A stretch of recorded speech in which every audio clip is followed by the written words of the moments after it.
Living Waters présente Êtes-vous une bonne personne avec Monsieur Gentil. Voici Monsieur Gentil. Vous pensez être gentil? Lui est vraiment gentil. J'essaie de faire ce qui est bien. Il est si gentil que si les gens bien allaient au ciel, il serait le premier à entrer. Oh, arrête. Bien, Monsieur Gentil, avez-vous respecté les 10 commandements? Eh bien oui, plutôt. Ça vous embête si on les regarde de plus près pour voir à quel point vous êtes gentil? Ok. Très bien, en voici un. Tu ne mentiras pas. Monsieur Gentil, avez-vous déjà menti? Oui, qui ne l'a pas fait? Comment appelez-vous quelqu'un qui ment? Un menteur. D'accord, voyons un autre commandement.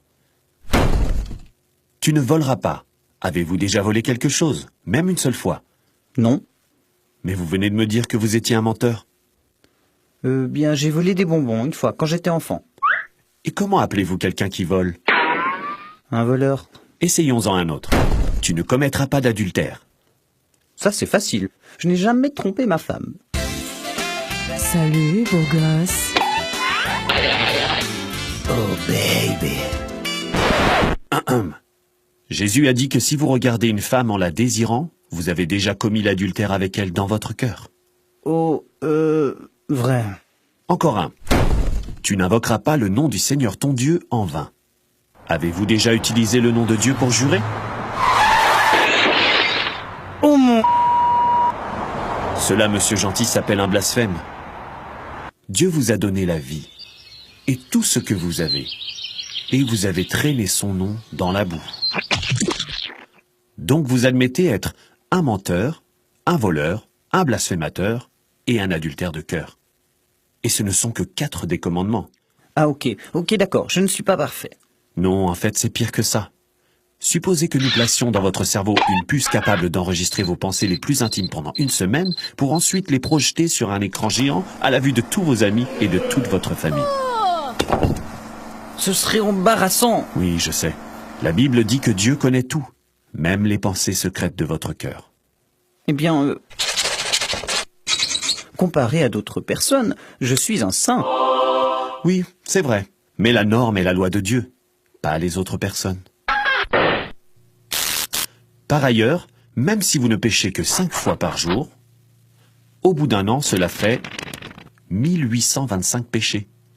Et si vous vivez jusqu'à 70 ans, vous aurez enfreint la loi de Dieu plus de 127 000 fois. Vous devrez rendre compte de chaque péché au jour du jugement. Parce que la Bible dit, chacun de nous rendra compte pour lui-même à Dieu. Mais Dieu me pardonnera, non? Bien, essayons ça au tribunal. Oui, je sais que je respecte pas la loi, mais tu peux pas, disons, laisser passer? Seul un juge corrompu laisserait passer ça. Un bon juge dirait « La justice demande que vous payiez pour vos crimes. » Dieu n'est pas un juge corrompu. C'est un juge juste et saint. Il hait le péché. Jésus a prévenu qu'au jour du jugement, tous ceux qui ont péché contre Dieu finiront dans un lieu horrible appelé l'enfer, où il y aura des pleurs et des grincements de dents. Ah, mais alors, comment peut-on aller au ciel? Il n'y a qu'un seul chemin. Dieu a tellement aimé le monde qu'il a envoyé son Fils Jésus pour qu'il vive une vie parfaite. Il n'a jamais péché, pas même une fois. Ensuite, Jésus s'est offert pour subir la punition pour nous qui étions coupables. Il a été fouetté, frappé et cloué sur une croix.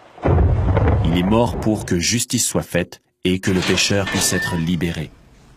Puis, Jésus est sorti du tombeau et a vaincu la mort. Vous ne pouvez pas mériter la vie éternelle.